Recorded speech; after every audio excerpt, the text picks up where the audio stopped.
अस्सलामुअलैकुम friends, I am Ayesha Mohammed. Nested selection structure, सही है। ये क्या कहलाता है कि इफ़ के अंदर इफ़ ब्लॉक के अंदर एक और इफ़ आ जाए, सही है। इफ़ कंडीशन के अंदर एक इफ़ कंडीशन है ना, उसके अंदर इनसाइड अनदर सिलेक्शन स्ट्रक्चर आ जाए। लाइक सिलेक्शन स्ट्रक्चर है ना, इफ़ ये हो जाए, वरना अगर ये सही है तो फिर इफ़ आगे वाली स्टेटमेंट पे जाएगा। समझ आ रही है। अगर nested inside another if structure is called nested selection structure, मतलब एक कंडीशन है इफ़, उसके अंदर आपका एक और स्ट्रक्चर बन रहा है इफ़ का, तो एक कंडीशन के अंदर एक और अनदर क्या कहते हैं कंडीशन आ रही है। अगर इसके अंदर क्या होगा, अगर सेंटेंस देखें इफ़, अगर वो वाली कंडीशन ट्रू होती है तो जब भी क्या होगा वो इनसाइड आएगा, उसके अंदर वाली कंडीशन को मैच करेगा। अगर वो कंडीशन फॉल्स होती है तो बाय डिफ़ॉल्ट ये क्या करेगा, प्रोग्राम एग्जीक्यूट नहीं होगा और ये स्किप कर जाएगा।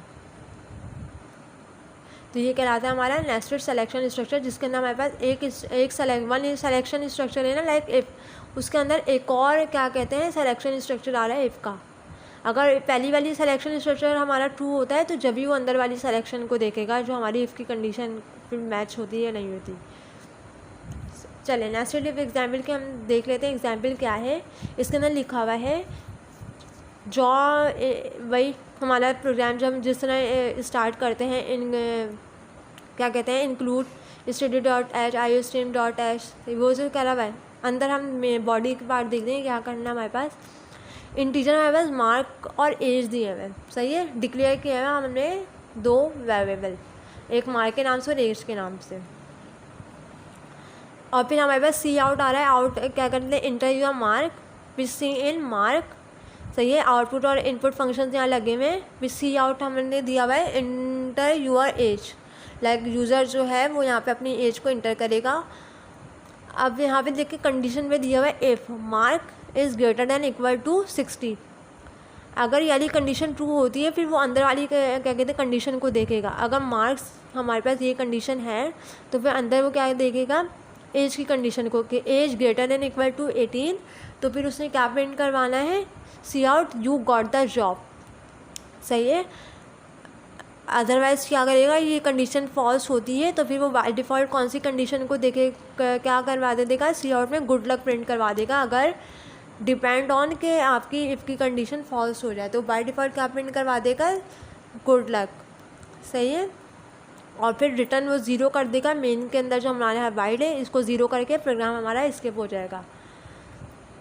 इफ़ इज एल्स स्टेटमेंट की एग्जांपल देखते हैं। इसके अंदर देखें इंटीजर हमने मार्क दिया हुआ है और यहाँ पे हमने क्या करवाना है, इंटर यूर मार्क, यूज़र अपने मार्क्स को इंटर करेगा बेस। अब कंडीशन देखें इफ़ के अंदर अगर हमारे पास मार्क्स जो हैं वो ग्रेटर देन इक्वल टू 40 है, सही है, तो वो क्या प्रिंट करवाएगा, यू आर पास। अगर ये कंडीशन फॉल्स होती है तो फिर वो क्या करेगा, एल्स के ब्लॉक में आएगा और एल्स में क्या प्रिंट करवा देगा, you are fail. Else if में क्या है, आपने कंडीशन दी है इफ़ मार्क्स आपके क्या हैं ग्रेटर देन इक्वल टू 80 हैं, तो आप वो क्या प्रिंट करवा देगा, आपका ग्रेड है ए। एल्स की कंडीशन में क्या है, एल्स इफ़ का क्या मतलब होता है कि एल्स के ब्लॉक के अंदर इफ़ की कंडीशन आ जाए, इफ़ एल्स की कंडीशन आ जाए, वो कहलाता है एल्स इफ स्टेटमेंट, सही है। तो एल्स इफ स्टेटमेंट की एग्जांपल क्या है, इफ़ एल्स का ब्लॉक है उसके अंदर डिफरेंट सिलेक्शन स्ट्रक्चर आ रहे हैं, वो कहलाता है एल्स इफ स्टेटमेंट। पहले तो आपका प्रोग्राम शुरू होगा कि इफ़ है और इसके अंदर आपकी देखी जाएगी कि अगर वो कंडीशन ट्रू है, मार्क्स अगर ग्रेटर देन इक्वल टू 80 है तो वो प्रिंट करवा देगा ग्रेड A1 और वो प्रोग्राम स्किप हो जाएगा। अगर ये कंडीशन फॉल्स हुई थी तो वो एल्स के ब्लॉक में आएगा, उसके अंदर हमारे पास डिफरेंट स्टेटमेंट आ रही हैं, कंडीशंस आ रही हैं। फिर वो देखेगा if marks greater than equal to 70 है तो वो क्या प्रिंट करा दे, ग्रेड A। एल्स अगर मार्क्स हमारे ग्रेटर देन इक्वल टू 60 है तो वो क्या प्रिंट करवाते हैं, ग्रेड B। अगर मार्क्स हमारे ग्रेटर देन इक्वल टू 15 है तो वो क्या प्रिंट करवाते, ग्रेड C। वरना फिर अगर ये सारी कंडीशन हमारी फॉल्स होती है तो एल्स में क्या प्रिंट करवा देगा, यू फेल, सही है। लूप किसे कहते हैं, सही है। लूप का मतलब होता है एक सीक्वेंस ऑफ इंस्ट्रक्शन है जो कंटिन्यूसली क्या हो रही है, रिपीट होती जा रही है बार बार, वो कहलाता है लूप। अब 3 टाइप्स ऑफ लूप होते हैं हमारे पास, for loop, while loop and do while loop. For loop का क्या मतलब होता है कि वन और more statement for a specified number of times is called for loop, like हमारे पास फॉर का सेंटेक्स है, उसके अंदर हमने क्या दिया हुआ है, इनिशियलाइज़ किया हुआ है, उसके हमारे पास कंडीशन है और इंक्रीमेंट और डिक्रीमेंट हो रहा है।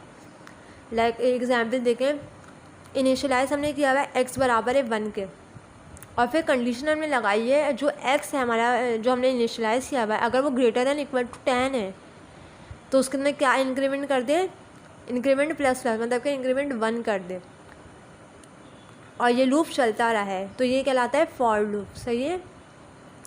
वाइल लूप क्या कहलाता है कि until the given condition remain true. While loop में क्या होता है, अगर जो हमने वाइल के अंदर जो कंडीशन दी है, अगर जब तक वो ट्रू है तो ये स्टेटमेंट रिपीट होती रहे, वरना फिर ये लूप ख़त्म हो जाए।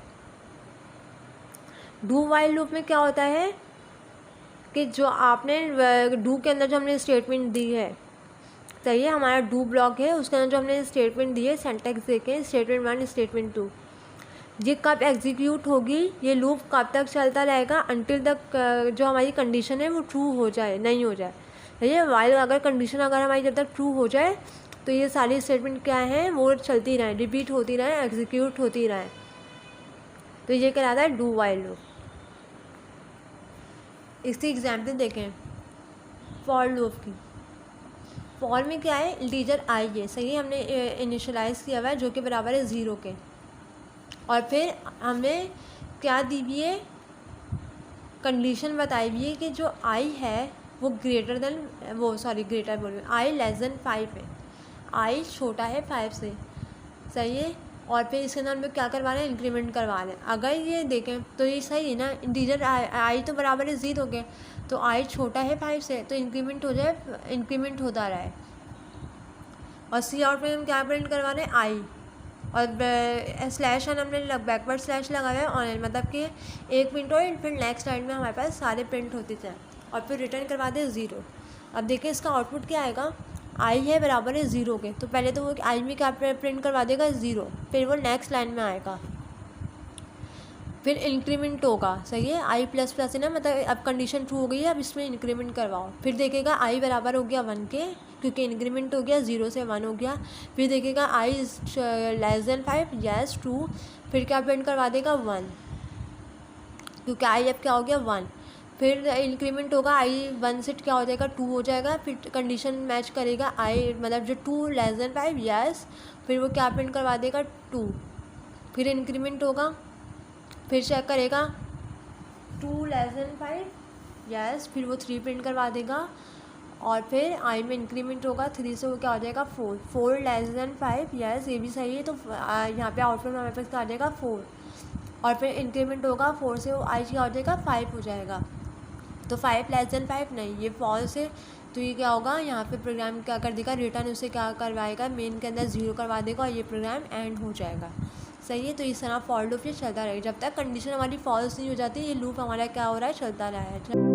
अब वाइल लूप की एग्जांपल देखें कि आई जो है वो है हमारे पास डिक्लेयर हुआ है 0 से, आई को हमने इनिशियलाइज़ किया हुआ है 0 से। अब वाइल की कंडीशन में आई जो है वो क्या दिया हुआ है, कंडीशन दी हुई है कि वो लेस देन 5 है। अब जब तक ये कंडीशन ट्रू है जब तक ये लूप चलता जाएगा, वरना फिर ये एग्जीक्यूट हो जाएगा। सही है।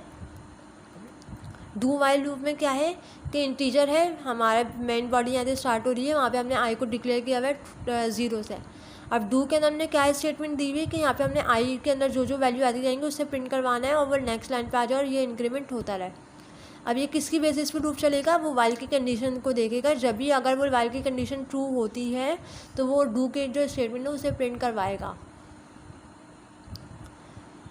तो पहले देखें वाइल के अंदर जो हमारा इंटीजर आई है वो 0 है, तो वाइल की कंडीशन वो चेक करेगा 0 इज़ लेस देन 5, यस, तो वो डू के लूप में आएगा और वहाँ पे क्या प्रिंट करवा देगा 0। फिर 0 से इंक्रीमेंट होगा 1 के, फिर 1 लेस देन 5, तो वो क्या प्रिंट करवा देगा 1। अगर जस्ट सपोज अगर 4 के बाद अगर हम देखें 5 के अंदर 4 के बाद अगर इंक्रीमेंट होता है 5, तो 5 लेस देन 5 तो नहीं, यहाँ पे फॉल्स हो गई ना, तो ये कंडीशन यहीं से क्या होगी, रिटर्न वो 0 करेगा और प्रोग्राम से स्किप हो जाएगा। ये कहलाता है डू वाइल लूप। अब देखें जो हमारी जो वाइल है और डू वाइल लूप है, और क्या है हमने पढ़ा फॉर लूप। सही है। तो ये जो लूप का है इसके अंदर जो आइट्रेशन मतलब कि जब तक कि प्रोग्राम चल रहा है जब तक, सही है, प्रोग्राम जब चलता जाएगा ये लूप चलता जाएगा सीक्वेंस के अंदर, और इंस्ट्रक्शन जो आपने दिए वो इसे रिपीट करता जाएगा। और जिस एक कंडीशन अगर आपने दी हो तो सारी कंडीशन को मतलब इफ़ एल्स में भी देखें, अगर इफ़ के अंदर अगर आपकी कंडीशन ट्रू है, सही है, तो अगर वो फॉल्स होती तो फिर एल्स के ब्लॉक में आता है और फिर उसकी कंडीशन को देखता है। तो जंप स्टेटमेंट में क्या है, जो आपका जो normal flow of execution programme है ना, ये उसे रोकता है। मतलब वो अगर जंप स्टेटमेंट में क्या है, अगर ये स्टेटमेंट ट्रू हो गई है ना तो प्रोग्राम को ब्रेक कर देगा और प्रोग्राम से बाहर आ जाएगा। या फिर अगर ये स्टेटमेंट ट्रू है तो कंटिन्यू चलता रहेगा ये स्टेटमेंट। अगर आपने किसी एक स्टेटमेंट से किसी और स्टेटमेंट की तरफ जाना है तो आप गो टू कर सकते हैं। अगर आपने रिटर्न होना है तो आप रिटर्न हो सकते हैं। तो ये कहलाता है हमारा जंप स्टेटमेंट। और सही, और C++ के अंदर हम लोग जो जंप स्टेटमेंट इम्प्लीमेंट करते हैं वो ब्रेक से, कंटिन्यू से, गो टू एंड रिटर्न, इनके थ्रू हम क्या कर सकते हैं, जंप स्टेटमेंट को यूज़ कर सकते हैं। देखिए ब्रेक स्टेटमेंट क्या होती है कि अगर एक लूप आपका चल रहा है और अगर आपको उसे लूप को ब्रेक करके बाहर आना है तो आप क्या कर सकते हैं, ब्रेक स्टेटमेंट को यूज़ कर सकते हैं। सही है, जो कि जंप स्टेटमेंट की टाइप है। और तो इसके लिए आप क्या लगाएंगे, ब्रेक का कीवर्ड हम लोग यूज़ करते हैं ब्रेक स्टेटमेंट के लिए। अगर एक लूप से अगर आपको बाहर आना है, टर्मिनेट करना है, सही है, inside the body of the loop, तो आप क्या कर सकते हैं, ब्रेक स्टेटमेंट को यूज़ कर सकते हैं। और कंटिन्यू स्टेटमेंट क्या होती है, अगर आपने back to the beginning of the loop या फिर इनसाइड ऑफ द लूप, जो आपके अगर आप लूप के अंदर हैं, लूप की बॉडी के अंदर हैं, और फिर आपने अगर आपको उससे क्या करना है, कंटिन्यू करना है, इस लूप को क्या करना है, चलाना है, तो आप क्या कर सकते हैं, कंटिन्यू के स्टेटमेंट को हम क्या कर सकते हैं, यूज़ कर सकते हैं। तो ब्रेक एंड कंटिन्यू का मतलब यही है।